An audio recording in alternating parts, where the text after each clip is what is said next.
예, 예, 시작을 했습니다. 우리 이제 오늘 지난 시간에 우리 신약은 오늘이 이제 세 번째 시간이에요. 신약의 첫 번째는 복음서 했었죠. 예, 신약의 첫 번째는 왜 이렇게 시끄러우세요, 학생들? 아이들이 수업 시간에 이렇게 떠든다 이거죠.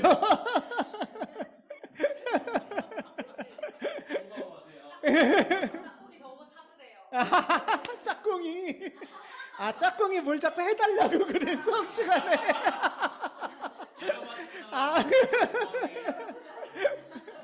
아, 짝꿍이 공부를 열심히 하려고 하는군요. 예. 그래서 도와줘야 되는 거군요. 예. 이렇게 공부 안 하던 친구가 갑자기 열심히 하려고 작정을 하고 큰 전과를 사왔어요, 지금. 근데 평생 처음 펴는 전과라. 어딘지 지금 찾아달라고 하는 겁니다. 야, 짝꿍한테. 예, 아주 좋은 자세입니다. 온도를 1도만 낮출까요? 예, 낮추셨어요. 예. 우리가 오늘이 신약의 세 번째 시간인데요. 신약의 첫 번째 시간에는 뭐를 했을까요? 예수, 복음서 예수를 했죠. 그 다음에 두 번째 시간은 뭐를 했을까요? 사도행전. 그래서 누가복음과 사도행전은 동일 저자일 가능성이 있고 연결되는 내용이다. 왜죠?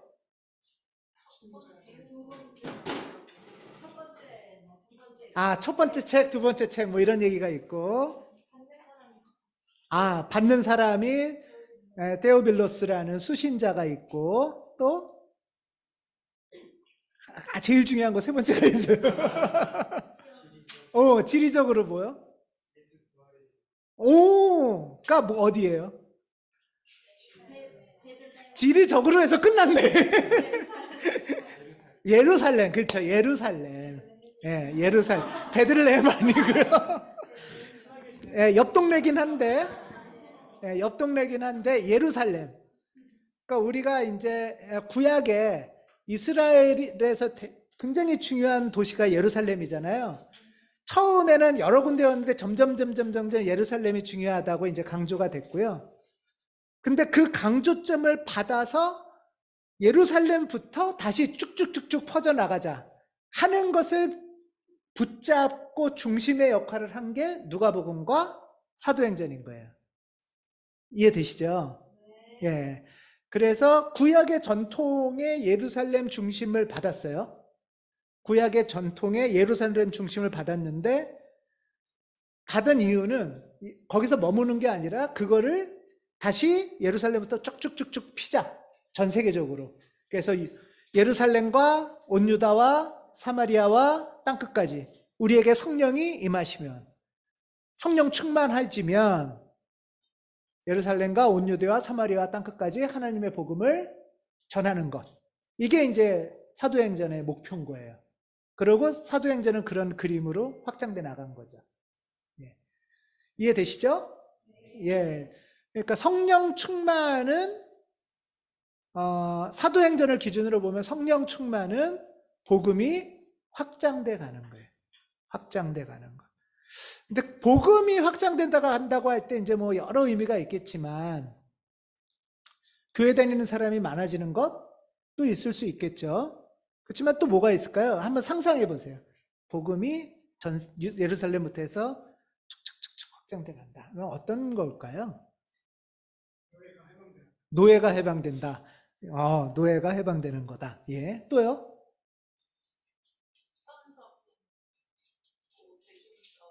음? 어, 예, 예. 예, 되게 중요한 말인데요. 이스라엘과 예루살렘 중심일 때는 괜찮았는데 퍼져 나가려면 보편적이어야 되는 거예요. 그렇죠? 그 시대의 다양한 우리끼리만의 생각이 아니라 우리끼리만의 신앙이 아니라 합리적인 당시의 사고상 합리적이고 보편적이어야 돼요. 그래야 되는 거죠. 이게 되게 중요한 말이죠. 그러니까 내 혼자 제 공부 잘하는 애라 옆에서 자꾸 도와달라고 했는데 1등이 이렇게 깍쟁이처럼 혼자 있지 않고 막 도와주네요. 아유, 여기도 공부 잘하는 사람끼리 앉았어야 되는데 니네 같이 앉지 말랬지.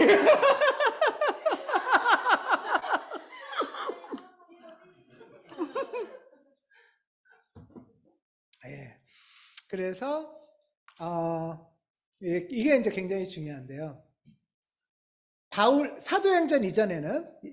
이전에는 우리끼리의 예수 복음을 어떻게 이해할까가 중요했어요.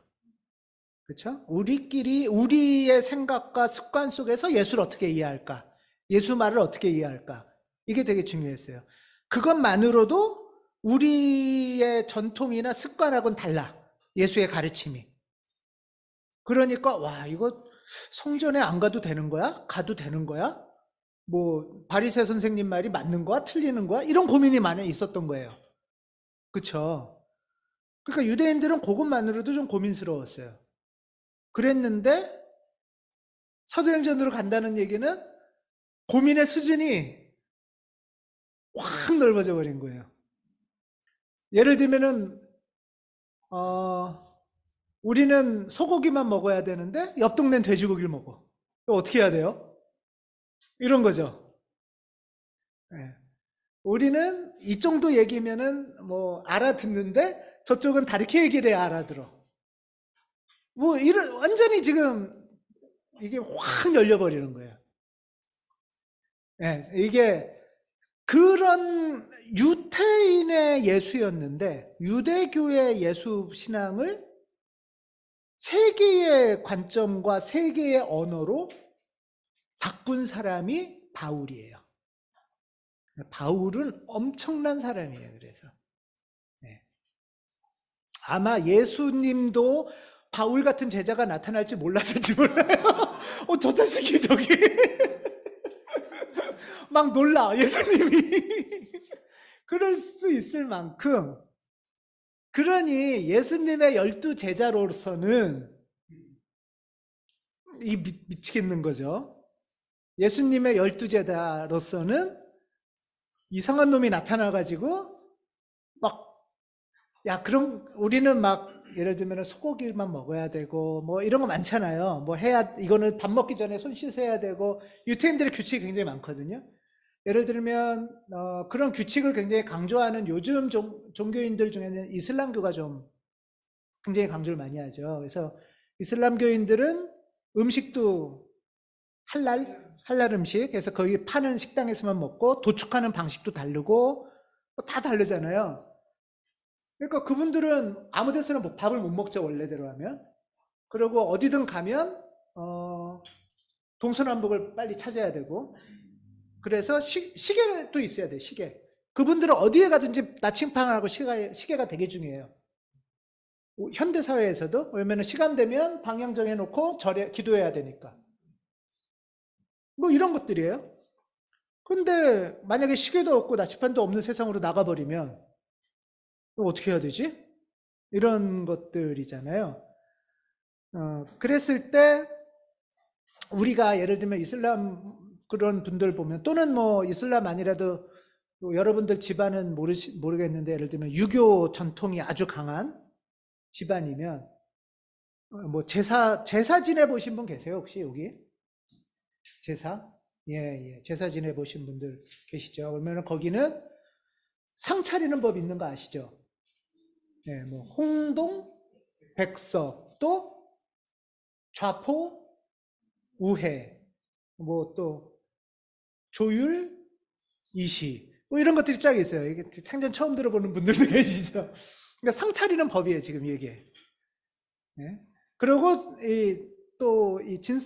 거기도 방위가 있어야 되죠. 동서남북도 있어야 되고, 뭐 문도 열어놔야 되고, 이런 게 엄청 많은데, 그거를 새로 시집 온 며느리가, 신세대 MZ 며느리가 그걸 봤다.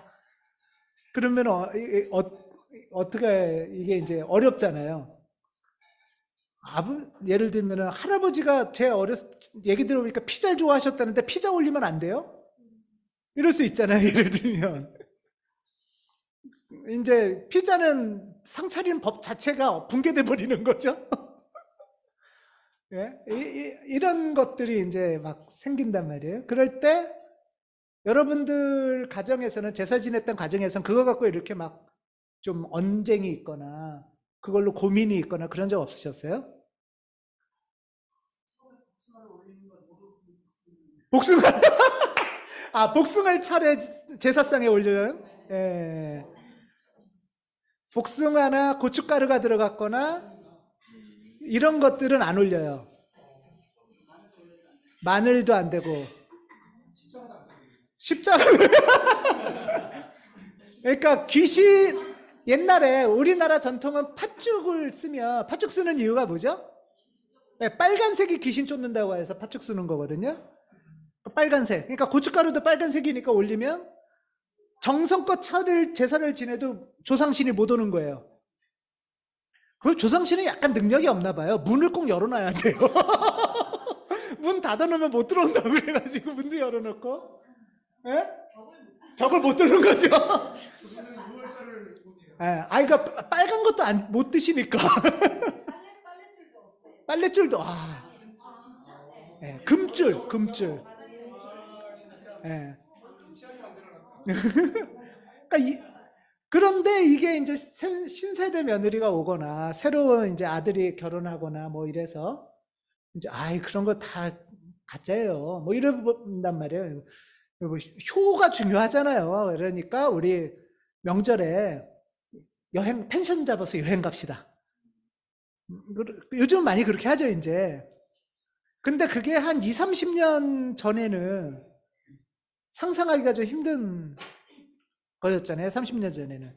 그리고 이 30년의 시간이라는 거는 계속 갈등의 시간이었어요, 사실은. 네, 갈등의 시간이었어요. 이게 순탄하지 않았죠. 100년 전에는 한국교회가 기독교랑 제사 때문에 이런 갈등의 시간이었어요. 50년 전, 100년 전에는. 그렇죠?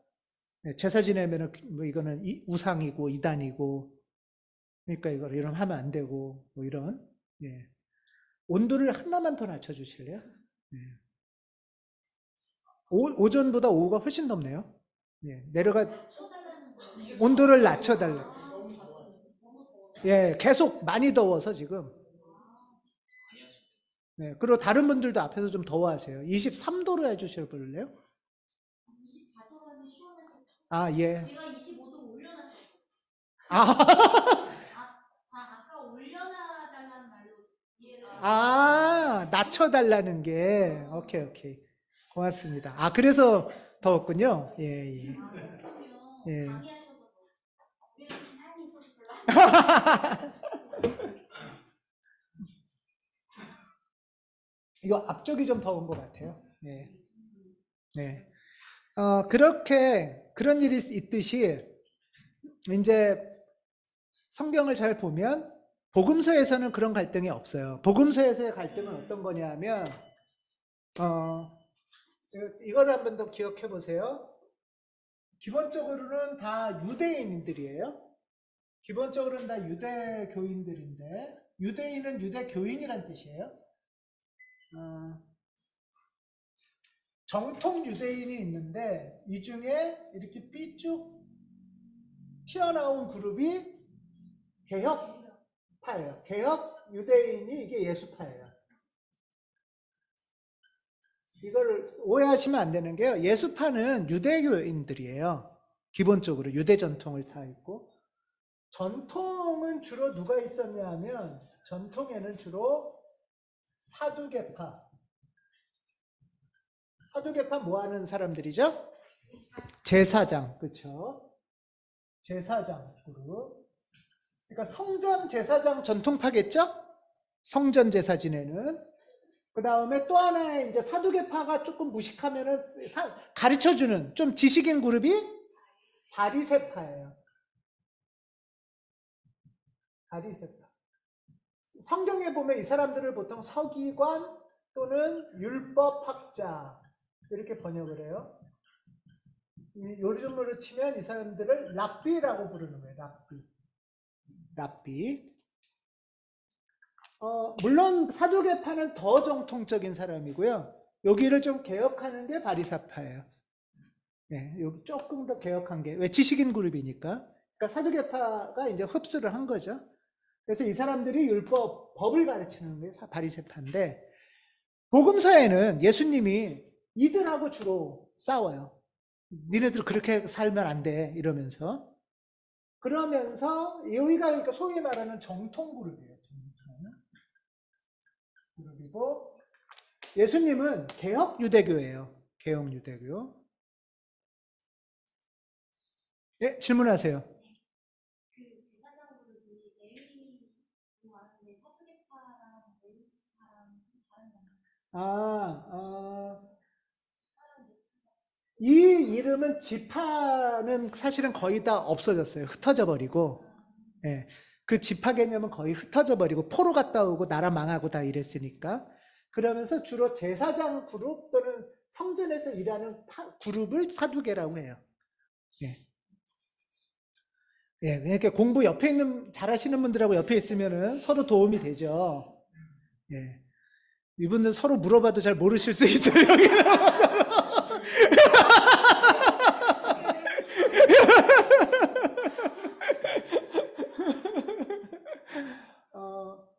그래서 복음서에는 예수 그룹과 이 그룹들 사이에 논쟁이 있는 거죠.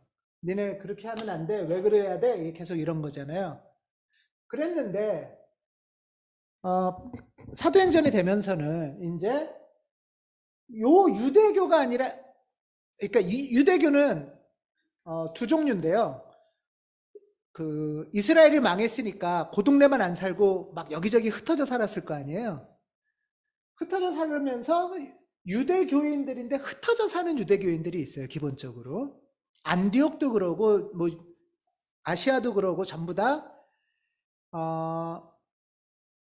유대인들이 모여 사는 데는 주로 모여 있는 곳은 어디서 주로 모일까요? 모이는 곳. 네, 회당. 그러니까 회당. 예, 예. 여기는 사두개는 여기는 제사장이 있다는 얘기는 여기는 성전이란 뜻이죠. 성전은 어디에 있어요? 예루살렘에 있죠. 예루살렘 성전은 AD 70년에 망해요. AD 70년에 다 파괴돼 버려요. 그러니까 이 사두개파라는 건 아주 없어져 버리겠죠. 나중에는 성전이 없으니까. 그리고 성전이 있을 때도 유대인들이 막 기원전 400년 뭐 이럴 때 막 다 포로돼서 흩어지잖아요.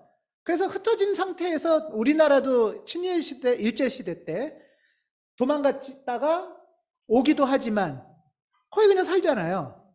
러시아에도 살고 살죠. 유태인들도 그렇게 사는 거예요. 그래서 유태인들이 그러면 거기는 성전이 없으니까 어딘가 그룹으로 모일 때가 필요한데 어디서 모이냐? 그게 회당이에요. 회당. 회당은 바리새파가 중심이 돼서 모이는 곳이에요. 여기가 회당이에요. 회당. 회당은 지금도 있죠. 네. 회당은 주로 뭐를 하냐면 서기, 율법이니까 법을 공부하겠죠. 성경 공부하는 데예요. 네. 랍비들이 모여서 회당. 그러면 예수님은 기본적으로는 그러면 회당도 가고 성전도 갔어요. 복음서에 보면 성전을 1년에 한 번 이렇게 이제 정해진 6월절 이럴 때 가고, 회당 성전은 예루살렘에 한 군데 있고 회당은 여러 군데 동네마다 있어요. 우리나라로 치면 조선시대로 치면은 저는 뭘까요? 서당이에요. 서당. 그리고 서당 선생님이에요. 랍비는. 네. 서당 선생님. 서당 선생님 중에서 과거 급제한 사람이 서기관 율법학자예요. 그러니까 조선시대로 치면 이 사람들이 사대부죠. 신진사대부. 네. 조선 역사와 이렇게 비교하시는 게 이해가 더 쉬우실지, 조선 역사를 또 새로 공부를 하셔야 될지는 모르겠지만. 네. 네. 그러니까 여기가 훈구학파, 여기는 신진사대부, 예를 들면 이런 거예요. 예. 이해되시죠? 예. 그래서 예수님은 회당에서 많이 가서 이제 가르치세요. 복음서에 보면. 여기까지가 이제 복음서였는데, 사도행전에 보면은 이 사람들이 기도해서 성령 충만 받는 게 회당이 아니죠. 막 다락방이라는데, 그러니까 다른 곳에 모여 있는 거예요. 예수님 제자들이. 그랬다가 이제 어쨌든 성령 충만 받고 그때부터 이제 전도를 하러 나가죠. 거기가 여기서 이제 퍼져가는 건데요. 온 유다에서 사마리아, 예루살렘과 온 유다와 사마리아와 땅끝까지 이렇게 되는 거죠. 이제 퍼져가는 거예요, 복음이. 네, 복음이 퍼져가는데, 요때 이제 예수님이 돌아가시고 나서 남은 주요 제자들, 12제자가 있고, 또 그 외에 몇몇 이제 제자들이 있어요. 그 중에 하나가 바울도 있는 거예요. 이 사람들은 다 개혁파인 거죠? 유대 개혁파인데, 이 사람들이 이제 여기를 전도하러 다니는데, 처음에는 여기에 있는 유대인, 그 다음에 또 여기에 있는 유대인, 이렇게 유대인들을 전도를 하는 거예요. 유대인들을 전도할 때는 크게 문제가 없죠. 유대인들을 전도할 때는 요 싸움을 계속하겠죠. 예수님이 하던 거. 예수님이 바리새야 그러면 안 돼, 사두개 그러면 안 돼 하던 거를 그대로 배워서 유대인들한테 하면 되겠죠. 근데 전도를 하다가 보니까 사마리아 아니면 이쪽에 오면서 유대인이 아닌 사람들도 전도를 하기 시작을 했어요. 유대인이 아닌 사람이 전도가 됐으니까 이제 어떤 그룹이 새로 생기기 시작했냐 하면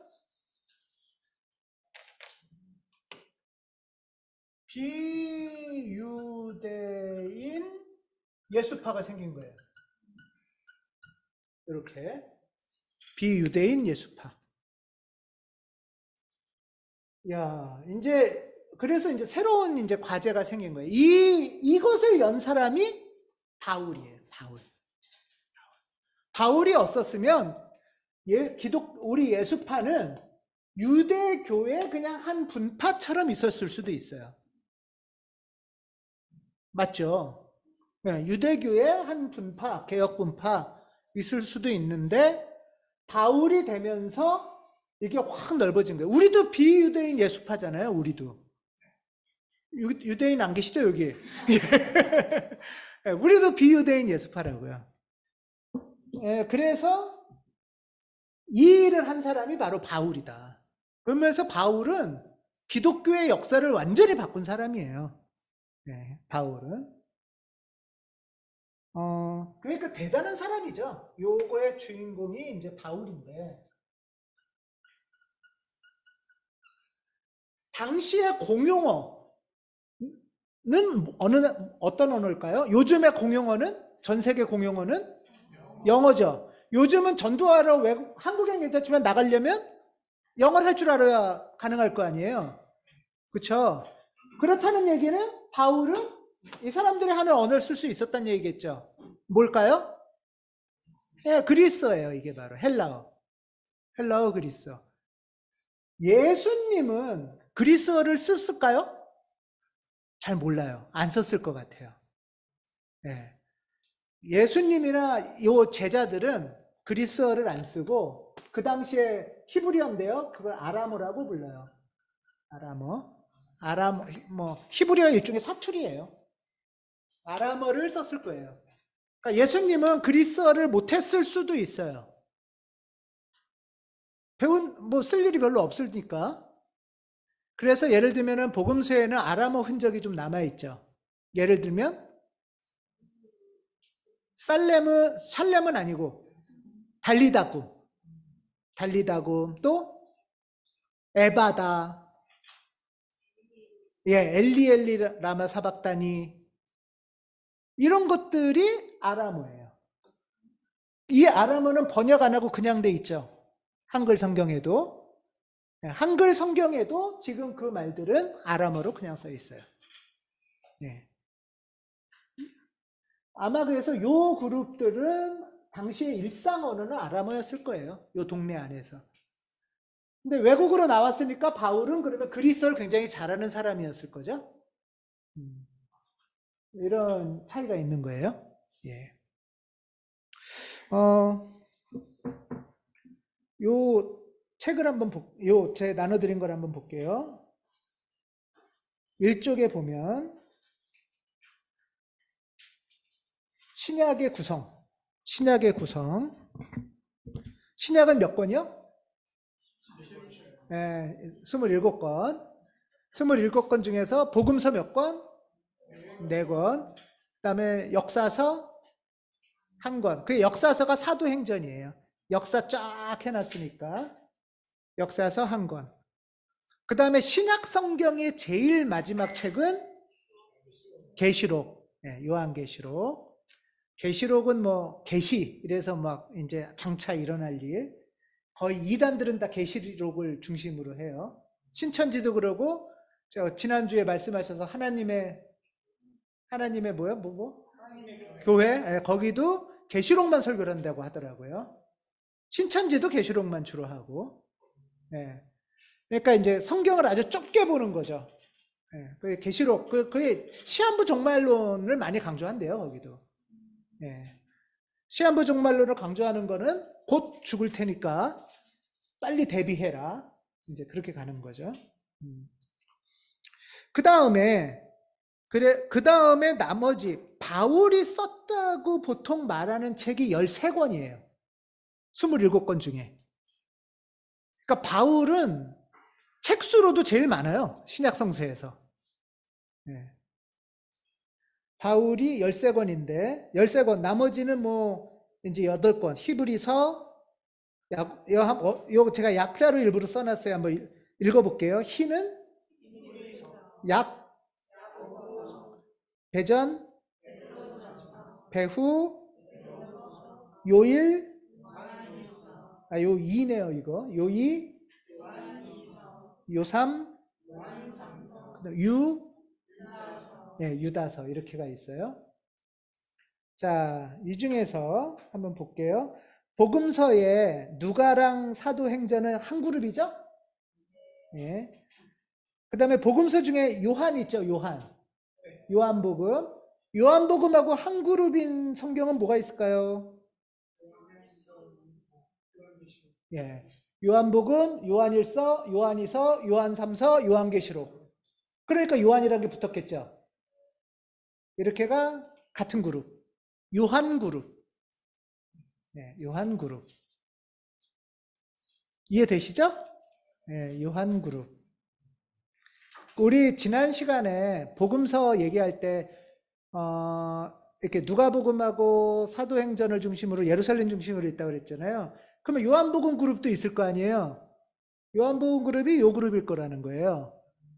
요한복음, 요한 1, 2, 3서, 요한계시록 이렇게가 이렇게 한 그룹이겠다. 그 공동체가 중요하게 여기고 했던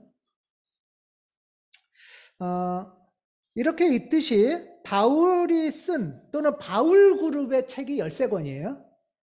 이 중에서 아마 7권은 바울이 직접 썼을 거고 6권은 그 바울 그룹이 썼을 거다. 이렇게 이제 보통 학자들은 생각을 해요.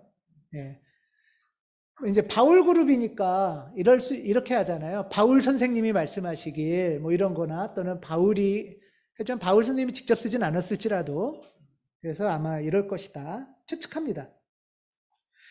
자, 그 바울 서신 13권을 다시 보면 7권.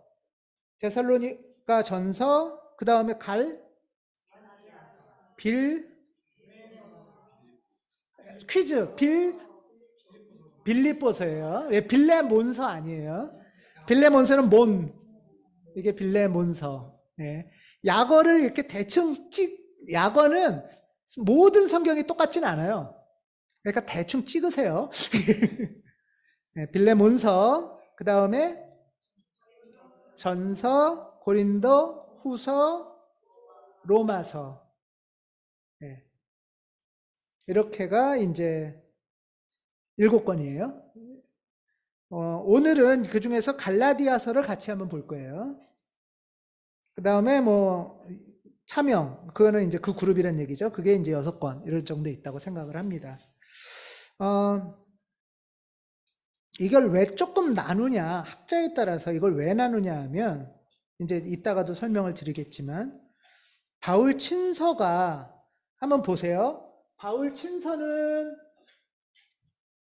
지역적으로 보면, 예를 들면, 뭐, 바울이 여기 있으면, 바울 친서는 한 요 정도까지, 시간이라는 게, 한 뭐, 여기서 여기까지, 한 20년 동안 바울이 직접 썼다고 쳐요.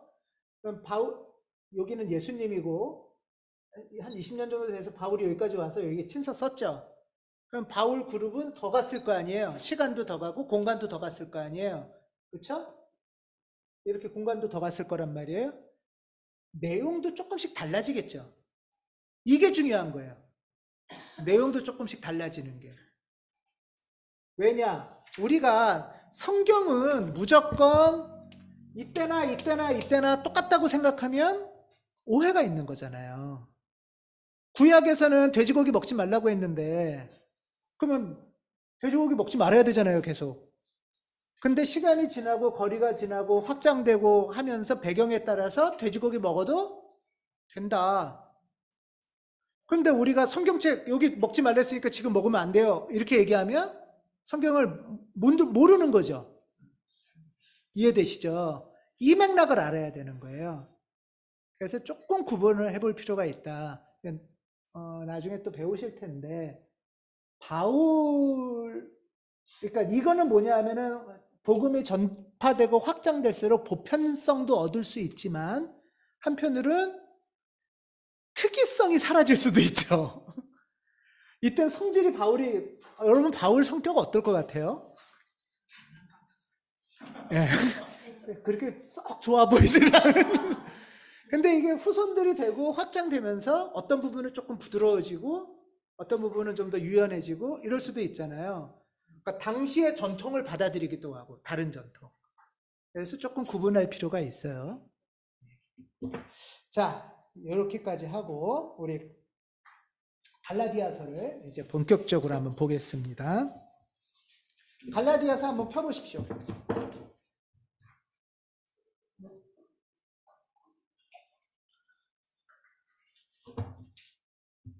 찾으셨나요? 미리 펴놓으셨네. 짝이 찾아주셨나요? 거의. 예, 갈라디아서. 예, 자, 갈라디아서를 한번 보겠습니다. 일단 누가 썼나요? 어떻게 하실까요? 1장 1절에 나 바울이 하죠? 1장 1절 맨 끝에 나 바울이 누구에게? 네, 갈라디아에 있는 여러 교회에게 이렇게 나오죠?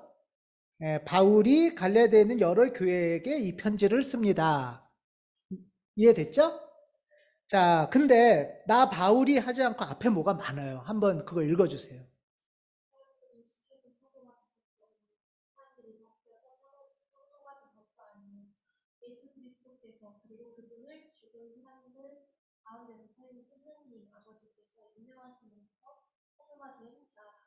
예. 어떤 느낌이십니까? 구구절절. 예, 예, 어떠세요? 들으면서? 약간은 좀 잘난 척 한다. 그렇게 잘났나? 막, 모래알을 쌀알을 만드시고 뭐 이런 느낌 같기도 하고. 약간은 잘난 척, 또는 구구전절, 또? 억울함을 당한, 뭐 이런저런 게 있나 보네요. 사도로 인정을 못 받아서. 예, 그런 것도 있을 수 있어요. 예. 그러니까 그냥 뭐 설명을 굳이 안 해도 나 바울이 이러면은 쫙 알면 안 해둘 수도 있는데, 예를 들면 어쩌면은 갈라디아서 교회도 바울이 별로일 수도 있는 거예요. 예, 나 바울이 여러분들에게 편지 씁니다. 근데 여기 동네 사람들이 바울이 누구야? 바울이 누구야? 아마 예를 들면 요 초기에 최고 그러면 누굴까요? 베드로죠. 나 베드로가 이러면은 찍소리 못하는 거 예를 들면 찍소리 못하는 거 끝이에요 그냥. 왜 그럴까요? 예. 자, 아람어 쓴 사람이에요 아람어. 예. 베드로는 예수님하고 너 예수님 앞에서 침 튀겨봤어? 뭐 이러는 말이에요. 같이 너 예수님이 구워준 생선 먹어봤어? 뭐 이런 거예요. 급이 다르죠. 급이 다르고 이게 뭐 한 동네에서 살았으니까 사실 예수님이 공생애하기 전부터 할 수도 있어요. 나라치네. 내 숙제 대신해줬어. 뭐 이러면서.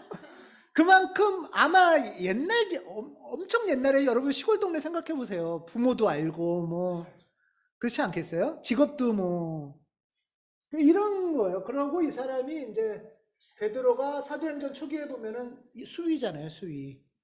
네, 1등이에요. 그러니까 나 베드로가 하면 쫙 알았을 텐데 바울의 가장 큰 약점이 있어요. 뭘까요?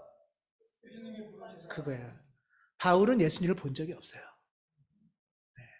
예수님은 바울 전에 돌아가셨잖아요. 돌아가시고 부활승천했어요.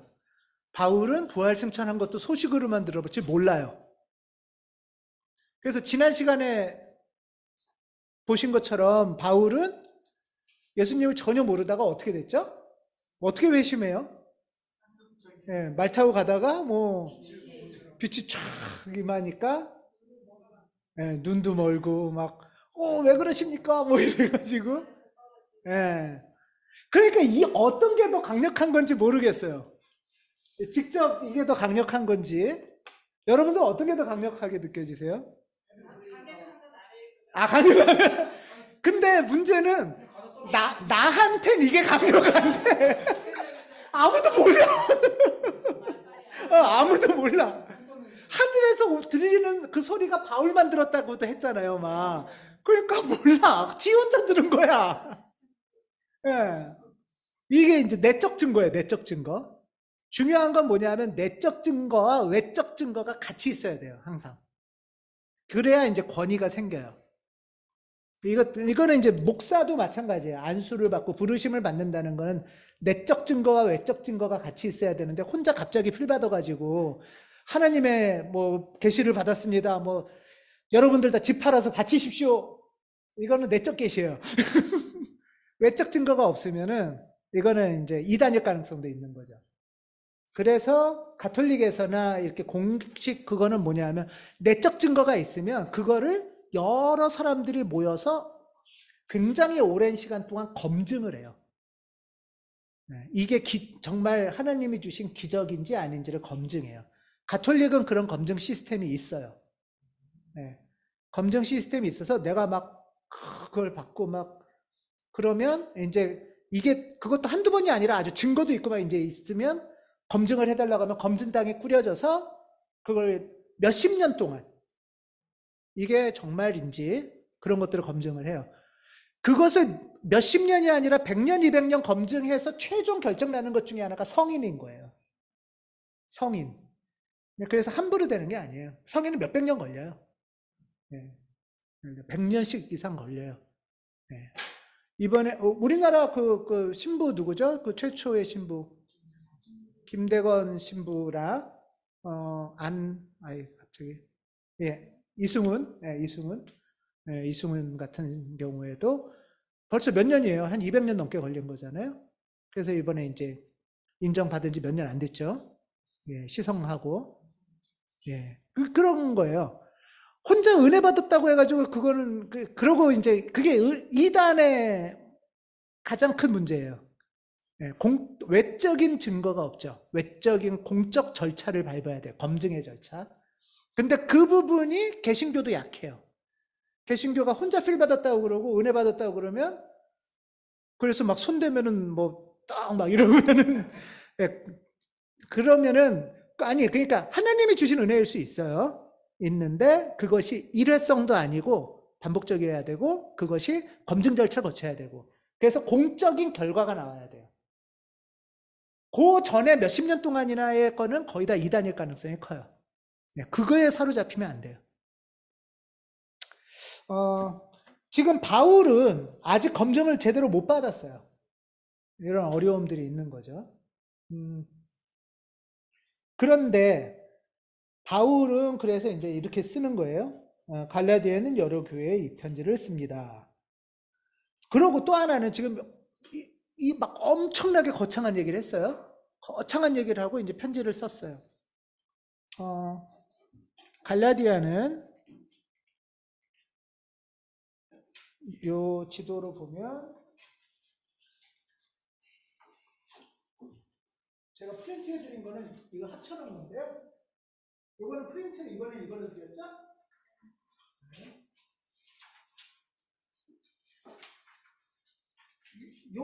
그러니까 뭐 안디옥에 있는 아니면 안디옥은 교회가 되게 하나예요. 도시 하나. 안디옥. 여기가 이제 사도행전에 본 거지.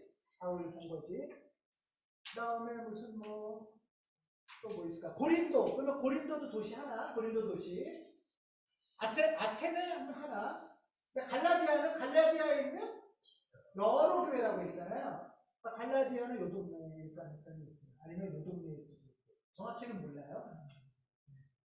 요 동네나 이 동네. 거라고 보여요. 여기서 안디옥에서 또 이렇게 받거나 할 거예요. 여기서 여기까지가 요만큼이 200km래요. 요 지도로 보면. 여기서 여기까지가.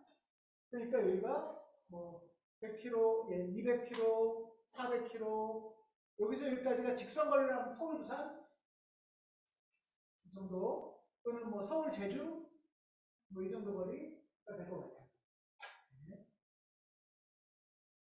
같아요. 사해랑 갈릴리 바다는 200km밖에 안 되는 거예요. 200km도 안 돼요. 굉장히 조그만 동네예요. 사실 경상남북도 정도라고 해요. 우리로 치면. 그럼에도 불구하고 뭐 여기 가는 게 쉬운 건 아니겠죠. 말 타고 가야 되긴 하니까. 네, 고맙습니다. 지금 이제 이 갈라디아 교회에 편지를 쓰는데요. 편지를 쓰는 이유가 6절부터 나와요. 4절까지는 인사말이에요. 이러이러한 바울이 이러이러한 여러분에게 편지를 씁니다. 은혜와 평강이 임하시기를 빕니다. 뭐 이렇게 머릿말로 쓰고요. 그 다음에 6절부터 이제 본론이 나오는데 왜 쓰는 걸까요? 6절을 한번 보시면 금방 나와요. 6절이나 7절. 예. 여러분이 6절 볼게요. 여러분이 그렇게도 빨리 떠나 다른 복음으로 넘어가는데 나는 놀라지 않을 수 없습니다. 예. 이래서 쓴 거네요, 편지를. 그리고 처음 가는 동네가 아니죠. 바울이나 아니면 다른 사람이 아마 이전에 복음을 전한 거예요. 근데 소문을 들어보니까 이단이 막 창궐하기 시작했어. 다른 복음이 막 생긴 거예요. 그래서 바울이 편지를 쓰는 거예요. 거기다가 지금. 아니 여러분들 믿은 지 얼마 됐다고 이렇게 다른 복음으로 가고 있습니까? 이 소리예요. 맞죠? 네. 그렇게도 빨리 떠나서 믿은 지 몇 년 됐다고 다른 복음으로 가고 있습니까? 자, 느낌이, 이 편지는 지금 앞부분은 최소한 느낌이 어떤 거예요? 어떤 정서예요? 화났어. 어떻게 이럴 수가 있어요? 뭐 이런 거죠. 어떻게, 그러니까, 야, 니네 잘한다 칭찬하려고 쓴 편지가 아니에요. 네, 칭찬하려고 쓴 편지가 아니고, 야, 니네 어떡하려고 그래? 뭐 이런 거예요. 예를 들면, 왜 그래? 이런 거예요. 지금 아주 긴장돼 있고, 어떻게 보면 막 좀 속상하기도 하고, 안타깝기도 하고, 그러면서도 되게 조심스럽게 써야겠죠? 그런 내용, 분위기예요. 7절에 보면 몇몇 사람이 여러분을 교란시켜서 그리스도의 복음을 왜곡시키려고 하고 있대요. 그러니까 지금 뭔가가 왜곡되고 있는 거죠? 예. 자, 그러면서 9절에 보면 우리가 전에도 말했지만 이제 다시 말합니다. 여러분이 이미 받은 것과 다른 복음을 여러분에게 전하는 사람이라면 그가 누구든지 저주를 받아야 마땅. 무시무시하죠? 예. 엄청난 지금 얘기를 하고 있는 거예요. 이거 막 어떻게 보면 바울 심정은 어떨까요? 막 화가 난 것도 있고 그 내면에는 야, 큰일 났다. 이거 막 하나님의 교회가 다 무너지게 생겼구나. 가짜 복음이 진짜인 척 하는구나. 어떻게 막 이런 긴박감? 염려? 이런 것들이 있는 거죠. 그래서 이제 이렇게 얘기를 합니다. 자, 그러면서 11절에 뜬금없이 무슨 얘기가 시작이 돼요? 예, 내가 사도가 되게 된 이유, 다메섹에서 막 받은 상권을 막 쭉 이제 써요. 맞죠? 예, 내가 어렸을 때 유대교회에 있었는데 사람들 괴롭히려고 하다가 이렇게 해서 내가 하나님을 만났고 이런 얘기가 쭉 나와요. 그리고 쭉 해서 24절까지 이렇게 내가 하나님을 만난 얘기가 쭉 나와요. 왜 이렇게 뜬금없이 그 얘기가 나올까요? 나 정말 하나님 만났어. 나 정말 사도야. 제발 내 말 믿어. 이 얘기를 하는 거예요. 그러고 그 내용 중에 보면은 여기까지 일단 할게요. 그래서 나는 자 일단 바울은 두 가지가 있는데요. 하나는 내적 증거예요. 하나님을 내가 직접 만난 다른 사람이 다 뭐라고 해도 나는 부인할 수 없는 증거가 있어요. 이거 굉장히 중요해요. 그리스도인이 된다는 거는 다른 누가 다 부인을 해도 나는 부인할 수 없어. 어떻게 내가 하나님이 없다고 할 수가 있겠어? 이게 아주 중요한 첫 번째 내적 증거예요. 이게 있어야 돼요. 이게 뭐 바울처럼 막 빠샤 하고 올 수도 있고 이렇게 서서히 차올라 올 수도 있고 예? 뭐가 됐든 그리고 되게 두 가지가 이렇게 겹쳐서 오기도 하죠. 그런 일도 있다가 또 그런 일이 있었는데도 시간이 지나면 희미해지잖아요. 그러다 또 이렇게 차오르다가 또 이제 그런 것들이 반복이 돼요. 우리가 아침에 목회부에 모이면 이제 한 주간에 대해서 좀 돌아보고 오늘의 예배와 주일에 대한 소망을 짧게 나누잖아요. 근데 그렇게 짧게 돌아보고 짧게 나누는 것 속에 내 안에 이렇게 지난주에 있었던 어떤 새싹에 대한 발견? 하나님의 아주 희미한 일하심에 대한 이렇게 다시 주목?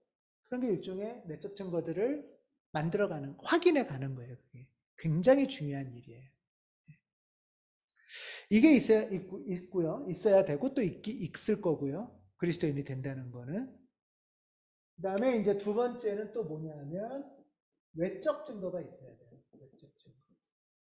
혼자서 은혜 받았다고 한다고 해서 이게 은혜가 아니고 이상한 짓을 할 경우가 있잖아요. 생각보다 이것도 많아요. 네, 은혜 받았다고 하면서 야 어저께 하나님이 나한테 나타나셨어. 오늘 로또 사야지. 이거 어떤 외적 증거랑 내적 증거는 될 수 있을지 몰라요. 하나님이 나타나셨어요 분명히. 근데 딴 짓을 하는 거죠. 예를 들면 또는 은혜 받았으니까 신학교를 간다? 이것도 내적 증거는 맞지만 옛날에는 은혜 받았어. 나 이제 해외로 선교사를 가야지. 이런 식으로 이걸 좁히는 경우가 있어요. 이건 잘못 가르친 경우예요. 네. 그것 때문에 내적 증거가 없어지는 건 아니에요. 있어요. 있는데 그것을 요걸로 온전한 요걸로 연결하는 게 중요해요. 2장서부터 보면은 갈라디아서 2장서부터 보면은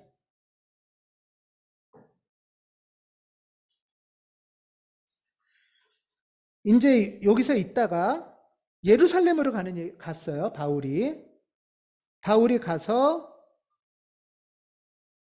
2장 2절 볼게요. 나는 이방 사람들에게 전하는 복음을 그들에게 설명하고 유명한 사람들에게는 따로 설명하였습니다.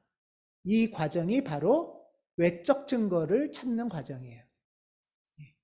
혼자서 바울이 은혜 받았으면 혼자 막 전도하면 되잖아요. 그렇게 하지 않아요. 그렇게 하는 게 아니에요, 교회는. 그렇게 하는 게 아니고 어디로 오죠? 예루살렘으로 가죠. 예루살렘으로 가서 뭐를 했대요?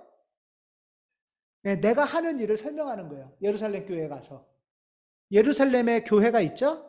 예루살렘에 중요 교회가 있어요. 거기서 설명하고 또 더 재밌는 거는 누구한테 따로 설명해요? 유명한 사람들한테는 또 별도로 또 설명을 했대요. 유명한 사람들은 누굴까요? 네, 사도예요, 사도. 베드로랑 야고보, 요한이에요. 네. 베드로와 야고보와 요한. 외적 증거가 이미 있는 사람들에게 가서 확인을 받는다는 뜻이에요. 이게 신앙의 절차예요. 네.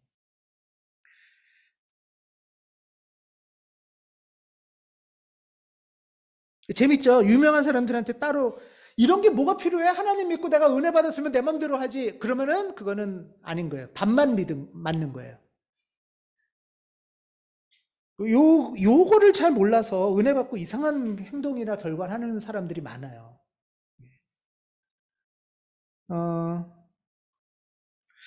그러면서 그랬을 때 3절 한번 읽어 주시겠어요?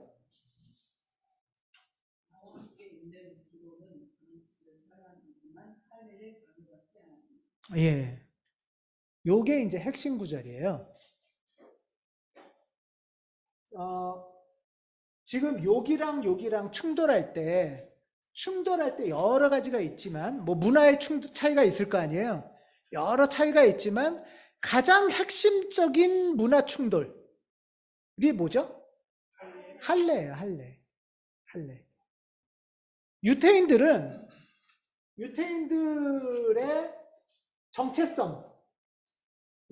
정체성은 옛날에는 성전에서 제사 지내는 게 정체성이었죠. 근데 성전도 막 무너지고 또 외국에 가서 살고 이러니까 성전에 못 가잖아요. 회당은 가서 배우는 거니까 회당만으로는 정체성이라고 하기엔 약해. 그럴 때 나는 유태인이야 라고 할 때 유태인의 정체성은 뭐냐 하면 할례예요. 유태인의 정체성은.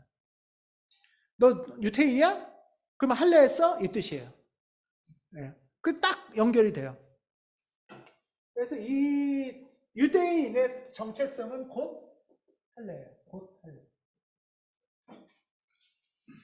할례. 거꾸로 말하면 할례를 안 했으면 유대인이 아닌 거예요. 네, 유대인이 아닌 거예요. 그런데 지금 핵심은 뭐냐면, 그러니까 예수님도 할례 했겠죠. 예수님 제자 베드로님 모두 다 할례 했겠죠. 문제는 이 사람들이에요. 비유대인인데 예수교에 들어온 사람들.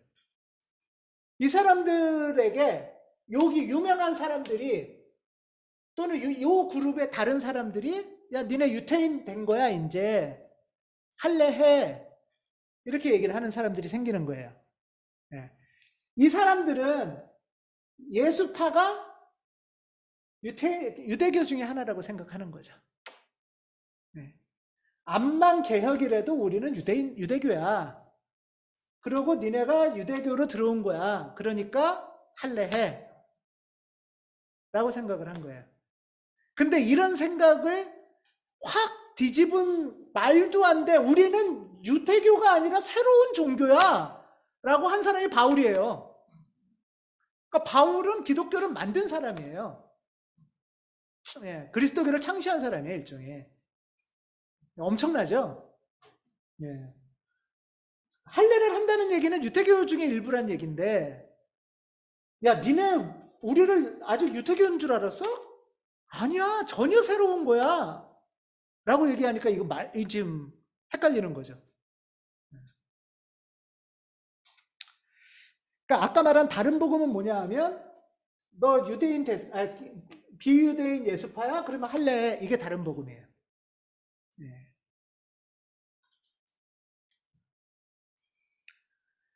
자, 그래서 3절에 보면 디도는 그리스 사람이지만 할례를 강요받지 않았습니다.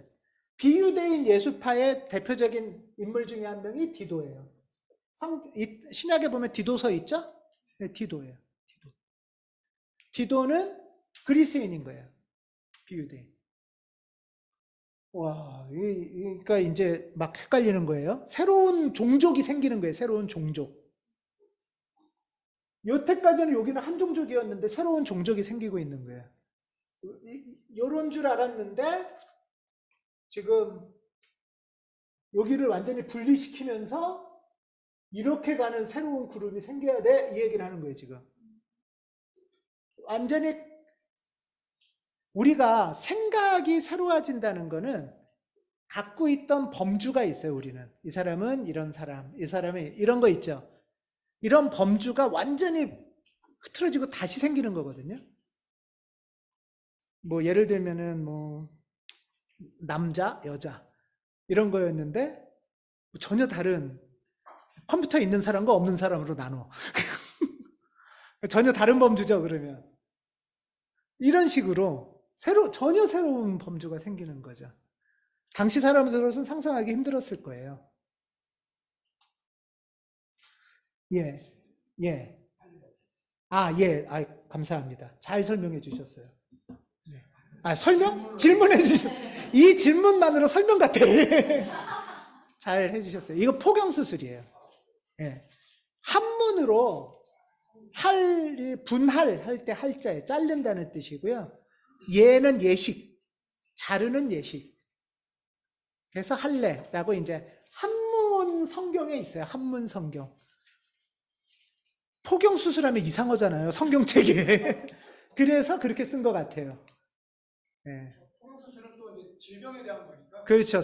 포경이란 말도 할 수 없죠. 고치는 수술이거든요, 사실은. 맞아요. 네. 말 뜻이. 네. 그러니까 이게 잘라내는 예식. 포피를 자르다 이런 뜻이에요. 맞아요. 예. 음경 포피를 잘라내는 것. 예. 난지 8일 만에. 예. 근데 이게 이 사람들한테는 굉장히 중요한 이유가 있어요. 지금 얘기를 하셨으니까 난지 8일 된 애의 성기에 꼬추에 포피를 자른다고 해보세요. 어떨 것 같으세요? 2000년이나 3000년 전에 죽을 가능성이 굉장히 높아요. 출혈로. 예. 그렇잖아요. 의료가 있는 것도 아니고 이거는 그러니까 목숨을 거는 거예요. 내 자식, 특히 옛날에는 뭐 아들이잖아요, 아들. 이 귀한 아들을 한번 죽여보는 거예요. 하나님을 믿고 이 귀한 아들을, 어떻게 얻은 아들을 죽여보는 거예요. 그렇게 해서 그걸 거쳐서 하나님이 도와주시고 해서 키워서 자랐으니까 완전히 우리는 다른 종족이야 라는 자부심이 가득해요. 이 사람들은. 그래서 이 사람들은 인간을 어떻게 구분하냐 하면 할례를 한 인간과 할례를 안 한 인간으로 구분해요. 선민의식이 할례에서도 온다고 하시는. 온다고가 아니라 할례 때문에 선민의식이 할례 때문에. 실제로 야치 영화를 보면 유대인을 알아보는 건 다 밑에를 뜯어보고 유대인인지 아닌지를 알아봐서 네. 뽑아냈죠. 실제로 우리가 유대인이라고 할 때 유대인은 사실은 오해가 많은 말이에요. 이거는 혈족이 아니에요. 유대인들은 엄청나게 막 포로도 가고 모두 가고 막 했을 거 아니에요. 그래서 혼혈족들이에요, 다. 유대인의 순수라는 건 없어요. 그렇지 않겠어요? 생각해 보세요. 유럽 사람들 중에 순수라는 피가 있나요? 없잖아요. 순수라는 건 전혀 없어요. 이 사람들은 이 전통을 지키면 유대인이에요. 이 전통을 안 지키면 유대인이 아니에요. 우리로 치면은 제사를 지내면은 자식이고, 제사 안 지내면 후레 자식이고, 이런 것처럼, 그거잖아요. 그쵸? 그냥 그게 기준인 거예요. 그래서 조선시대에는 양자 입양이 굉장히 흔해요. 혈족이 아니에요, 조선도. 양자 입양의 목표는 뭐냐면 제사의 정통을 이어가는 거예요. 제사의 정통을 이어가는 게 우리 집안이고 자손인 거지 혈족이 아니에요. 그러니까 뭐 시바지도 하고 뭐 그거 다 하잖아요. 그런 게 혈족이 아니에요. 예. 실제로 혈족 개념은 거의 없어요. 혈족 개념은 19세기에 생긴 거예요. 뭐 옛날에 혈족 개념이 어디 있겠어요. 예, 그거는 우생학이 생기면서 생긴 거예요. 예. 그러니까 그런 과학 개념이 생기면서 유대교란인이라는 건 같은 혈족 이런 뜻이 아니고요. 원래 이런 전통을 고수하는 그룹 이런 뜻이에요. 할례. 그러니까 목숨을 바쳐서 이 그룹에 들어간 거예요. 내 자식을 목숨을 바쳐서. 그랬는데 이걸 안 해도 된다고 하니까 제일 혼란스러운 사람들은 사실 이 사람들이죠. 개혁예수파. 개혁예수파들은 이거 뭐지? 우리가 여태까지 해왔던 건 다 뭐가 되지? 이런 완전한 혼란에 빠지는 거죠, 이 사람들은. 그러고 그거에 이제 대표적인 사람이 베드로하고 바울의 투쟁이에요, 일종의. 자, 그랬을 때 베드로는 예루살렘 회의에 가서, 예루살렘 회의라는 건 2장에서 예루살렘 교회에 가서 비유대인 예수파는 할례를 안 받아도 된다라는 걸 확인받았다는 얘기를 하는 거예요. 비유대인은 할례를 안 받아도 돼요. 왜? 유대인에 들어가는 게 아니라, 유대교에 들어가는 게 아니라 그리스도교라는 새로운 그룹에 들어가는 거니까. 네. 그래서 2장 9절에 보면 2장 7절 볼게요. 2장 7절. 6절에도 그러고 6절을 보면 그 유명하다는 사람들로부터 나는 아무런 제한도 받지 않았어. 야, 니들이 대빵이라고 여기는 사람 내가 다 만나봤어. 이런 거예요. 니들이 뭐 베드로 뭐 야고보 뭐 유명하지? 대빵이지? 다 합의 본 사안이야. 지금 내 외적 증거가 차고 넘쳐 이 얘기를 하는 거예요, 지금. 예, 그게 여기다 쓰고 있는 거예요. 그래서 7절에 그들은 말하기를 베드로가 할례 받은 사람에게 복음을 전하는 일을 맡은 것과 같이, 베드로는 요 안에 있으면서 욕을 많이 한다는 거예요. 그런 것처럼 내가 할례 받지 않은 사람에게 복음을 전하는 일을 맡은 것을 서로 확인했다. 이런 얘기가 나오죠. 이게 이제 교회 공식, 첫 공식 회예요. 이걸 공의회라고 불러요. 공의회. 이걸 예루살렘 공의회. 회의는 교회의 전통이에요. 회의는. 민주주의 국가라는 게 생기기 전부터 회의는 있었어요. 우리 교회는 이런 민주적 회의 공동체예요. 굉장히 중요합니다. 제가 주로 많이 지역 활동하고 강사하고 시민사회에 가르치는 거는 회의거든요. 회의를 가르치는데 저한테는 교회의 전통이 토대에 있어서 회의를 가르치는 거예요.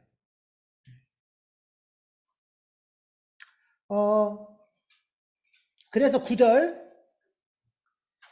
기둥으로 인정받은 야고보와 게바와 요한은, 그 유명한 사람들이 이제 나타나죠. 네, 이게 이 세 사람이 예루살렘 교회의 기둥이에요.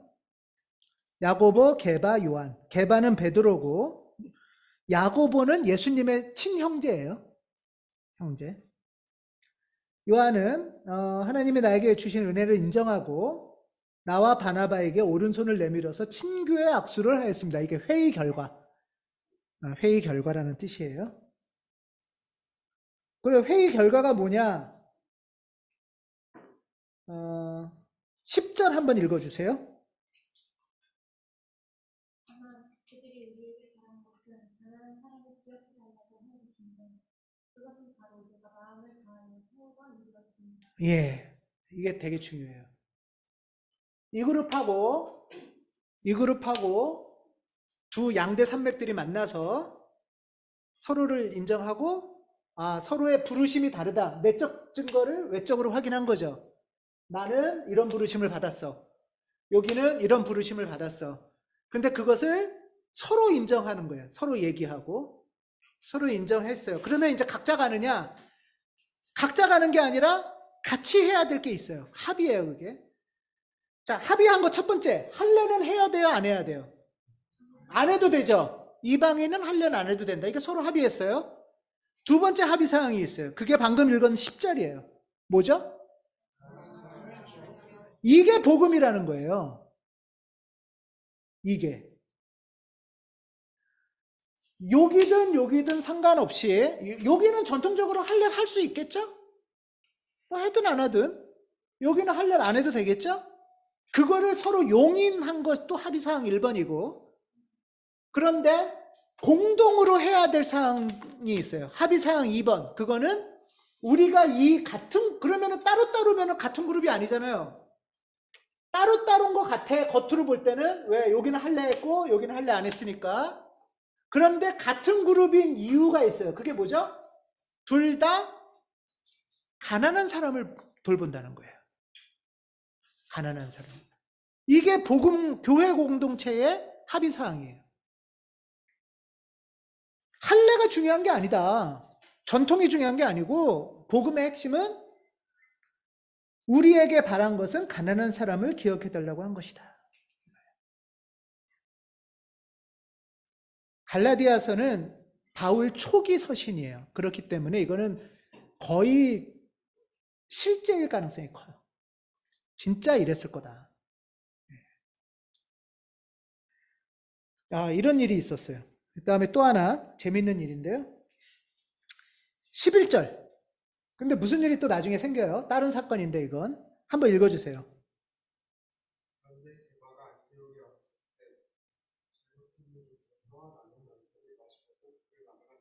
예, 누가 누구를 나무라는 거예요, 지금은? 바울이 베드로 지금. 야, 그 유명한 사람을. 이거 굉장히 교묘하죠, 편지가. 처음에는 베드로님이 나를 인정해 주셨어요. 그러다가 둘이 만나서 합의했어요. 그러더니 베드로가 못하면 내가 야단도 쳐요. 지금 그 얘기를 하는 거예요. 이 정도가 되는 거예요. 자, 베드로가 뭘 잘못했어요? 예. 밥 먹다가 여기 12절에 보면 12절 한번 읽어주세요. 그것은 게바가 야고보에게 몇 사람이 오기 전에는 이방 사람들과 함께 음식을 먹다가 그리 보니 할례 받은 사람들을 두려워하여 그 자리를 떠나 물러나는 길. 예. 베드로가 이 사람들하고 같이 밥을 먹은 거죠. 여기 전통 중에 할례가 굉장히 중요하고, 그 다음에 또 중요한 전통이 다른 놈들하고는 밥 안 먹는다. 그거는 사귀지도 하고 인간 취급도 안 한다 이 말이에요, 사실은. 우리끼리만 밥 먹는다, 이게 전통이에요. 그래서 예수님이 밥 먹는 게 되게 중요했어요. 우리끼리만 밥 먹는 걸 깬 게 예수님이잖아요. 그렇죠? 근데 이제 베드로도 여기 와서 안디옥 와서 이방인들하고 밥 먹은 거예요. 할례 안 한 사람들하고 밥 먹는데 누가 온대요? 야고보에게서 야고보 예루살렘 핵심. 예루살렘 핵심에 누가 이렇게 온다는 거예요. 그러니까 난 안 먹은 척 해야지 이렇게 된 거죠. 그래서 모양 엄청 빠진 거죠. 그러고 근데 이거를 막 편지를 써서 막 돌려. 바울도 바울도 이 성질이 이거 편지 써서 돌리면은 이게 원수 될 텐데. 네, 일부러 그런 거죠. 외적 증거를 세운 거예요. 우리는 밥도 같이 먹는다. 베드로도 잘못한 거를 우리가 그렇게 하면 안 된다. 이 얘기를 하는 거예요. 외적 증거를 세워가는 시기예요, 지금. 교회를 세운다는 거는. 네. 지금 이게 은혜 받고 성령이 임하셔서 충만한 상태들이었잖아요. 이게 점점 교회를 이제 세우는 거예요. 그냥 느낌이나 필로 되는 게 아니에요. 실제의 삶이잖아요. 실제 공동체가 내적 증거에서 외적 증거로 하나하나 확장돼 가는 거예요. 예를 들면 기독교인이 됐어요, 우리가. 근데 은혜 받았어. 저는 어디서나 자꾸 얘기하는데 산속에서 혼자 은혜 받으면 기독교인은 아니다. 산속에서 혼자 은혜 받은 게 기독교인일까? 기독교인은 공동체의 일원이 돼야 돼요. 교회의 일원이 돼야 되고요. 그 은혜가 하나님으로부터 왔는지 사탄으로부터 왔는지 어떻게 알아요? 그렇지 않아요? 그 은혜는 외적으로 드러나야 돼요. 외적으로 인정받아야 돼요. 예를 들면 선한 일을 하고 아까 말한 걸로 치면 가난한 사람들을 돌보고 그리고 전통적인 할례라든가 무슨 사실 음식 같이 안 먹는다는 거 이건 뭐예요? 사람 차별이죠. 사람 차별하지 않는다든가 헌금한다든가 이런 것들이 외적 증거예요. 이런 외적 증거 중에 대표적인 게 세례를 받는 거예요. 세례. 외적 증거는 그렇기 때문에 형식 껍데기가 아니에요. 내적 증거를 여러 사람한테 인정받는 거예요. 이런 절차를 거쳐야만 교회의 일원이 되고 기독교인이 되는 거예요. 이런 절차가 무너질 때 이단이 생기는 거예요. 혼자 은혜 받았어. 하나님의 계시 받았어. 야, 몇 월 며칠이래. 뭐 이런 거잖아요. 예를 들면. 그런데 이단으로 빠지는 거는 뭐냐면 여기가 막 파워풀이해. 막 여기서 막 뭐 했더니 병도 낫는 거 하고 이사 가면은 좋대더니 글로 이사 갔더니 돈 벌고 무슨 뭐가 있는 거예요. 그렇지만 그거는 신앙의 외적 증거가 아니잖아요. 요거가 발흥할 때 이단이에요. 그 얘기는 뭐냐면 정통 교회들도 외적 증거를 공고하게 건강하게 세우지 않으면 정통 교회들도 이단처럼 돼버려요. 능력 받았어 너? 뭐 기도원에 불 받았어? 이런 걸로만 가면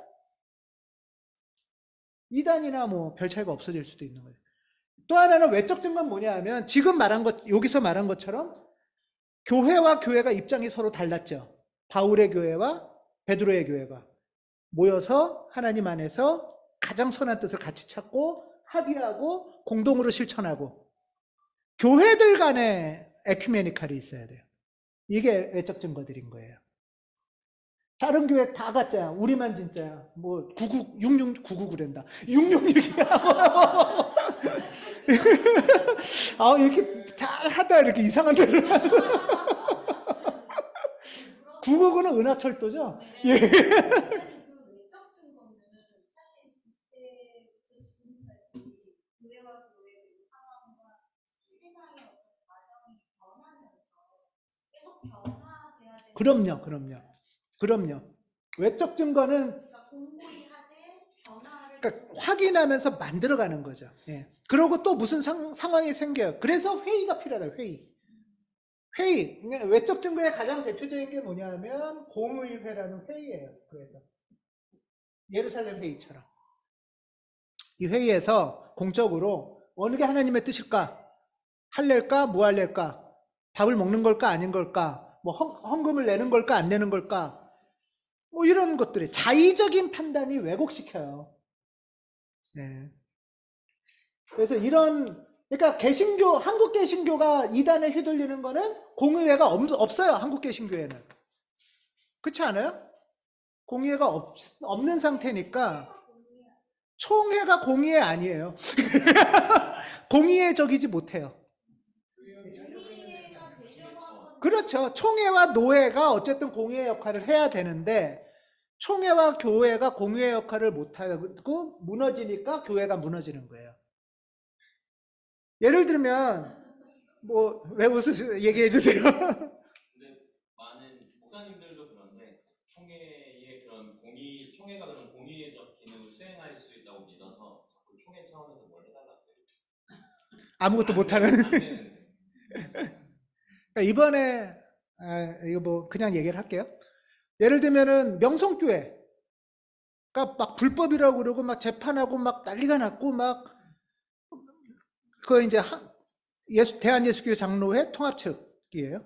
여기서 막 난리가 났잖아요. 막 난리가 났고 그 문제가 해결도 지금 잘 안 됐어요. 안 됐는데 이번에 예수교회 장로회 통합 측의 총회를 명성교회에서 하기로 정했어요. 총회 장소를. 총회 장소를 그 얘기는 뭐죠? 예, 인정해 준다는 거잖아요. 그러니까 돈 많은 교회가 총회를 좌지우지해 버리는 거죠. 저는 방금 저 부분이 오늘 주일 설교 말씀하고 계속 연결되는데 내적 증거나 외적 증거가 그때 당시에 새하늘과 새 땅의 지표들이라는 생각이 할례나 그런 것들이 그래서 사실 뭐 우리가 보기에 오늘날 보기에 할례는 정말 아무것도 아닌 당연한 이야기인데 그걸 오늘의 우리들의 교회로 가져오면 성소수자 문제나 가난한 문제나 빈부격차 문제에 대해서 바울만큼 우리가 예리한 신앙을 갖고 있나 그거에 대해서 예 아니오를 분명히 베드로와 싸울 만큼 분명히 할 수 있나 바울이 개발을 야단치듯이. 바울은 엄청나게 전 두려웠을 것 같아요. 사실 저때 당시가 그리스도교가 그냥 유대인들만의 종교로 끝나느냐 그렇죠. 완전히 그거거든요. 네.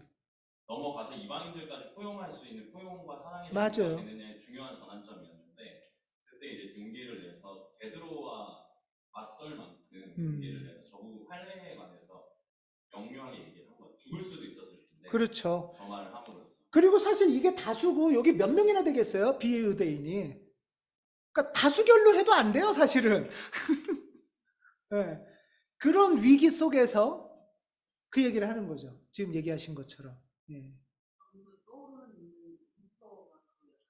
루터가 그 역할을 한 거죠, 또. 이 공교회가 무너질 때, 가톨릭 교회가, 공교회가 무너질 때, 교회가 이러면 안 된다. 이런 교회를 세워가는 과정들이 있는 거죠. 예. 그만큼 대단한 거예요, 바울이나 루터 같은 경우는. 예. 지금 막 말씀하신 목사님의 그말 되게 의미 있게 저한테 다가오는데 비유대인의 수가 얼마나 작았을까 그 개혁 예수파가 얼마나 수가 크고 힘이 있었을까 그렇죠. 그럼에도 서로가 대등하게 하나님의 뜻을 같이 발견했을 때 수적인 대등 다수결이 아닌 거예요. 예. 수결이 아니고 오직 예수님 안에서 중심을 세우고 그것을 본다는 것 자체가 공의회를 갖는 굉장히 중요한 엄청난 거라고 봐요. 공의회라는 거. 그거는 일종의 공동 분별을 그렇죠. 경험하는 거예요. 그렇죠. 하나님 안에서 공동 분별을 하는 거예요. 무엇이 하나님의 뜻일까?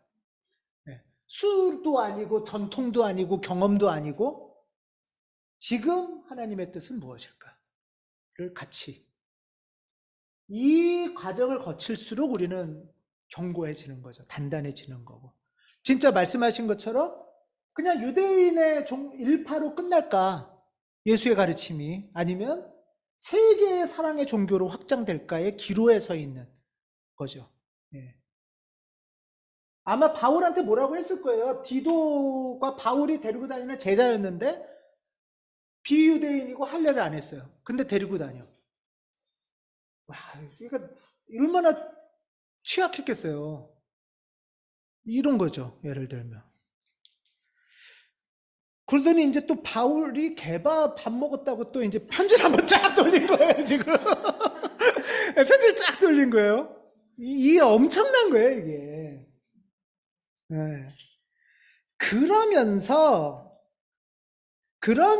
나오는 맥락이 15절인 거예요. 16절인 거예요, 16절. 16절 한번 같이 읽어주세요.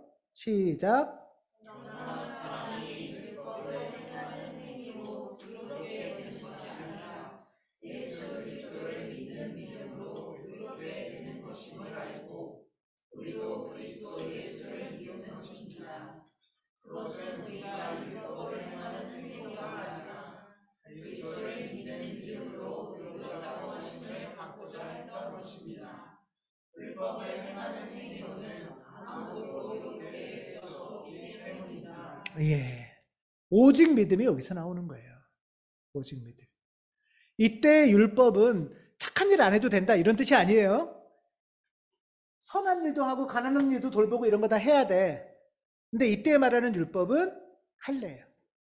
그리고 내가 찌질하다고 여겨서 무시하는 사람들하고도 밥 같이 먹는 거예요. 이해되죠? 무슨 말인지. 당시의 율법은 뭐냐 하면 할례 해야 되고 찌질한 애들하고 밥 먹지 마. 이게 율법이란 말이에요. 그거를 지키는 게 깨끗하고 의롭다고 생각했어요. 그게 정의예요. 그 당시에는. 이 사람들한테는 그게 정의였어요. 할례하고 우리끼리 밥 먹는 게 정의였는데 그런 거 아니야. 그 의로움이라는 거는 그런 거를 오히려 안 따르는 게 의로움이야. 예. 하고 얘기하는 거예요, 지금. 오직 예수를 믿는 믿음으로 할 때 믿음을 강조하는 거는 바울이 믿음을 강조한 건 이 맥락에서 강조한 거예요. 아무 착한 일 하지 말고 그냥 가만히 산속에 있으면서 믿어요 이러면 된다 이 뜻이 아니에요. 예. 이 갈라디아서를 모르면은 이 루터의 오직 믿음을 이해할 수가 없어요. 로마서를 이해할 수가 없어요. 갈라디아서가 기초예요. 여기서부터 나온 거거든요, 다. 자, 그러니까 비유대인도 우리도 같이 밥 먹을 수 있네? 우리가 유대인 전통 안 따라도 그리스도 예수를 믿고 하나님의 이 가르침을 따르면은 구원을 얻는 거네? 이렇게 열리는 거죠.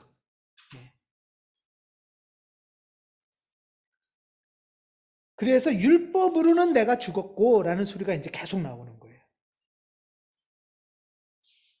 그 다음에 이제 그러니까 지금 대표적인 사례가 두 가지 나왔죠. 하나는 할례,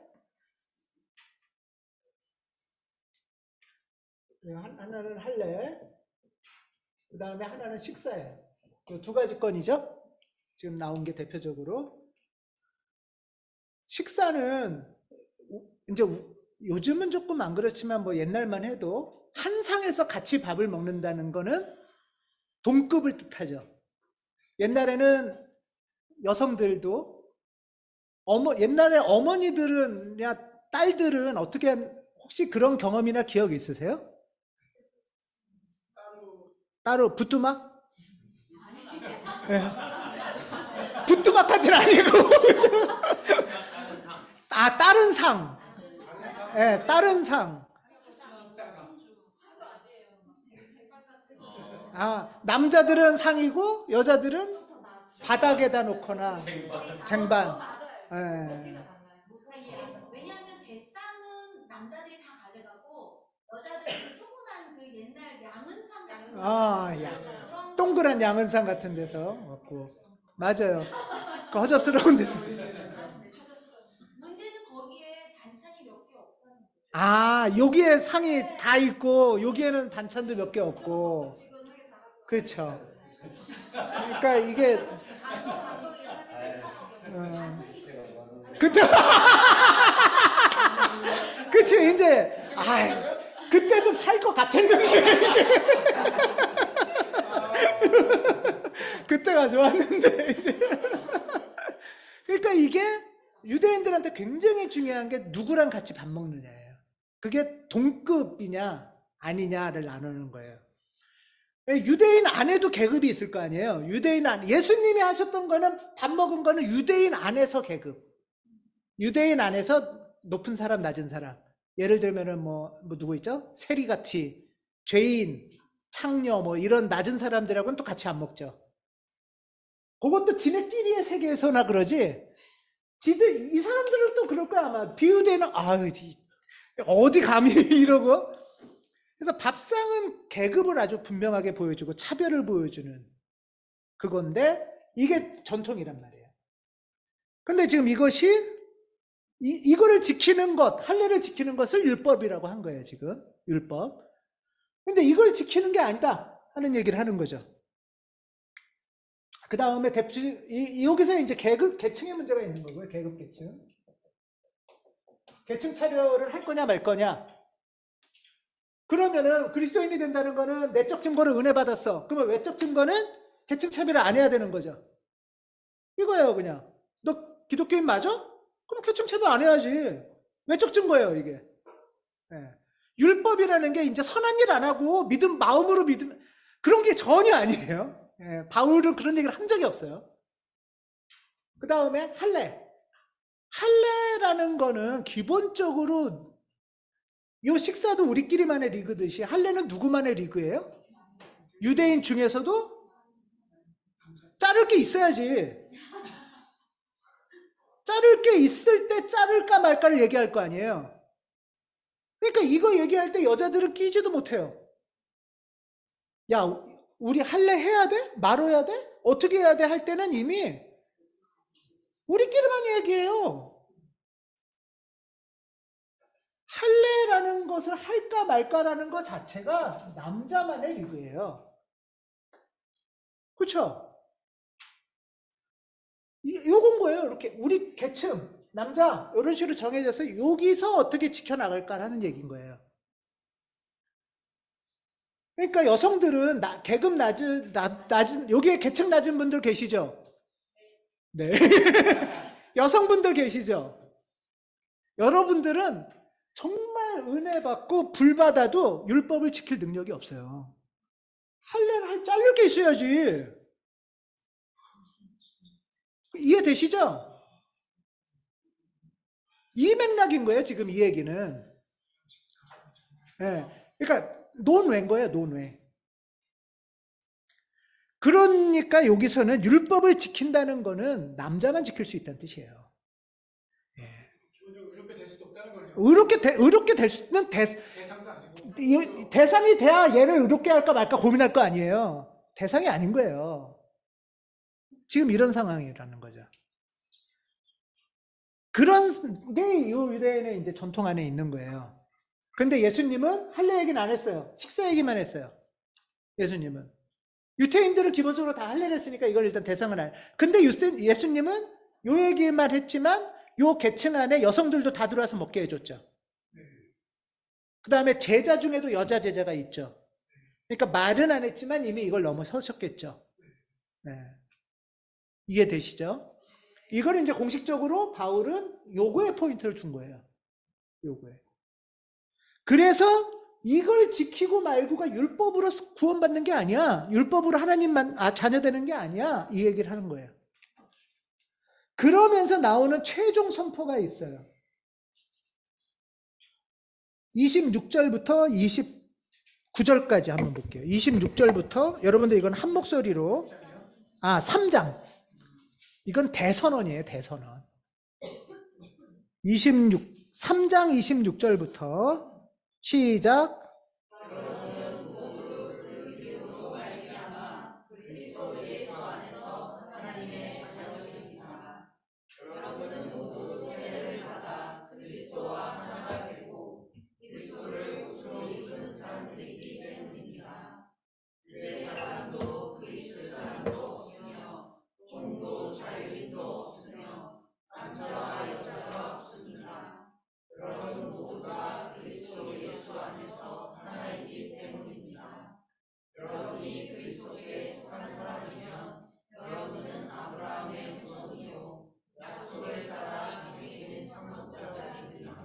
예.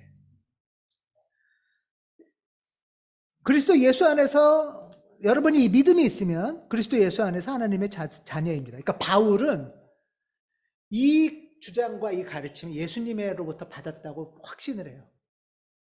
자기는 이게 예수님으로부터 배운 복음이라고 생각하는 거예요. 이것을 해방되는 것이. 이것이 예수님이 나한테 주신 거야. 라는 확신이 있어요. 그래서 그리스도 예수 안에서 이 복음을 믿으면 하는 말인 거예요. 그리고 세례를 받고 그리스도와 하나가 되고 그리스도의 옷을 입은 사람이라는 건 어떤 사람이냐 하면 그 안에서는 유대도 없고 그리스인도 없다. 뭐 이방 뭐 비방 이런 말이 없는 거예요. 또 남자도 여자도 없고 종도 자유인도 없대요. 이게 참 이거는 어떻게까지 이해해야 될지 모르겠어요. 당시는 노예제 사회였죠? 로마는 노예제 사회예요. 근데 비유대인 중에 비유대인 예수파 중에 귀족이랑 노예가 같이 들어올 수가 있죠. 그렇죠? 이건 우리나라에도 이런 일이 있었어요. 교회가 처음 생겼는데 그 집 주인과 백정이 들어왔어요. 예. 근데 그러니까 집 동네의 정통 부자가 장로님이 됐는데 백정도 장로님이 됐어요. 그러니까 그 집안 대대로의 양반하고 백정이 당회를 하는 거예요. 초기교회에서 이런 일들이 있었단 말이에요. 이거 완전 기적 아니에요? 새하늘 새 땅 아니에요? 완전히? 이런 거, 이게 새하늘 새 땅인 거예요. 그러니까 이게 지금, 근데 바울은 이렇게 생각했나 봐요. 하나님 안에 있으면. 그러면은 그거는 내적 증거만이 아니라 외적 증거로 나타나야겠죠? 남녀 차별이 없는 뭔가가 생겨야 될 거고. 주인이나 종이나 서로 친하게 지내야 될 거고. 뭔가 외적 증거가 있어야 될 거 아니에요. 이건 엄청난 선언인 거죠. 갈라디아서의 이 선언은. 예. 이게 이제 바울이 그래서 이렇게 이제 완전 이게 복음이다 하고 그리고 나서 하는 게 4장 8절 하나만 할게요. 4장 8절. 아니요. 5장 할게요. 5장 1절. 5장 1절. 한 목소리를 같이 하겠습니다. 시작. 그리스도께서 우리를 해방시켜 주셔서 자유를 누리게 하셨습니다. 그러므로 국에서 다시는 종살이의 멍에를 매지 마십시오. 예. 이런 거 지키는 거는 우리가 종로로 타는 거예요. 할례에 목숨 거는 것도 할례의 종로로 타는 거고, 밥에 목숨 거는 것도 밥의 종로로 타는 거고, 내가 굉장히 중요하게 여기고 내 정체성이라고 생각하는 그 어떤 경험이나 기억이나 내 뒤에 어떤 것들이 나를 떠받드는 힘인 줄 알았는데 사실은 내가 그거에 종로수를 하고 있다는 얘기를 하는 거예요. 바울에게 복음의 핵심은 뭐냐면 자유예요, 자유. 이런 것으로부터 해방되는 게 복음이에요. 예수 왜 믿어? 자유로우려고. 그러면 뭐에 종로를 탔는데? 이러이러한 게 내가 옛날엔 종로를 탔었어. 이렇게 되는 거죠. 이 정도 되면 믿을만 할 것 같아요, 저는. 여러분, 이제 마지막 하나 정도만 하겠습니다. 6절. 그러면 뭐가 남는데? 자유하고 뭐 믿고 하고 나면 뭐가 남는데? 5장 6절. 같이 하겠습니다. 시작. 그리스도 예수 안에서는 할례를 받거나 안 받는 것이 문제가 되는 것이 아닙니다. 가장 중요한 것은 믿음이 사랑을 통하여 일하는 것입니다. 이런 것이 중요한 게 아니구나. 이런 것이 아니라 사랑으로. 사랑이 내 안에서 일한다는 건 뭘까? 사랑이 우리 가운데서 외적 증거로 드러나는 건 어떤 걸까? 이게 핵심이라는 거예요. 이게 하나님을 믿는 이유라는 거예요.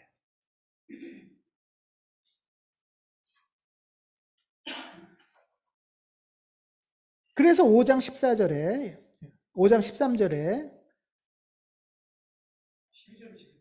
12절이요? 12절은 좀 격한데 한번 할까요? 12절은 좀 격해요. 그냥 뭐 우리끼리니까 12, 13, 14절을 하겠습니다. 12절은 정한철 집사님이 읽으시고 13, 14는 같이 읽겠습니다. 예, 12절. 한 해를 가지고 여러분을 선동하는 사람들은 차라리 자기의 그 지체를 잘라버리는 것이 좋겠습니다. 예, 지체는 여기서 뭐죠? 성기를 자르라는 거예요, 차라리. 그렇게 나 잘랐네, 안 잘랐네 자랑할 바에는 다 잘라버리라는 거예요. 예. 여기가 성경이니까 우리 한국말로 하면서 부드럽게 지체? 이랬지만, 너 고추 없지? 나 고추 있어. 너 고추 잘랐어? 이런 얘기 할 바에는 다 잘라버리라는 거예요. 이런 얘기를 하는 거예요, 지금. 예, 조금 노골적이죠? 예, 예. 그러면서 하는 말이 은혜로운 13절로 14절로 넘어갑니다. 예, 13절 시작. 형제자매 여러분, 하나님께서는 여러분을 부르셔서 자유를 누리게 하셨습니다. 그러나 여러분은 그 자유를 육체의 욕망을 만족시키는 구실로 삼지 말고 사랑으로 서로 섬기십시오. 모든 율법은 내 이웃을 내 몸과 같이 사랑하여라 하신 한 말씀 속에 다 들어 있습니다. 이게 핵심이에요. 네, 이게. 예. 예. 이게 중요하다는 거예요. 그리고 마지막 6장 15절. 이거는 저도 줄도 같이 쳐놔도 좋을 것 같아요. 6장 15절. 이게 우리의 목표입니다. 6장 15절. 15절 16절 하겠습니다. 시작. 할례를 받거나 안 받는 것이 중요한 것이 아니라 새롭게 창조되는 것이 중요합니다. 이 표준을 따라 사는 사람들에게와 하나님의 백성 이스라엘에게 평화와 자비가 있기를 빕니다. 아멘. 예. 이게 중요한 게 아니고 새롭게 하나님의 피조물로 새하늘 새 땅의 존재로 창조되는 것. 이것이 중요하다. 이게 그리스도인으로 사는 이유다. 그리스도인으로 부름받은 이유다. 이거죠. 예. 예. 오늘은 제가 좀 흥분해서 오래 했습니다. 왜 똑같은 내용인데도 읽으면 또 저한테 감동이 돼서 저의 내적 증거와 여러분들의 내적 증거가 계셔서 오늘은 후기는 나누지 않고 우리 잠깐 좀 묵상 침묵한 후에 김 목사님이 마친 기도를 해주시고 마치겠습니다.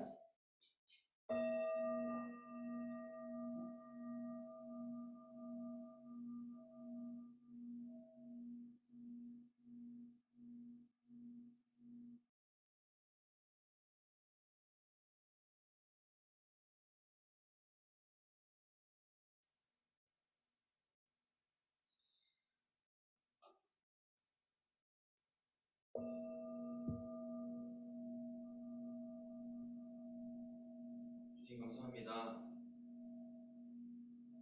오늘 이 주일에 우리를 이 자리로 불러주셔서 마을을 통해 다시 한번 당신의 가르침을 저에게 전해주시니 감사합니다.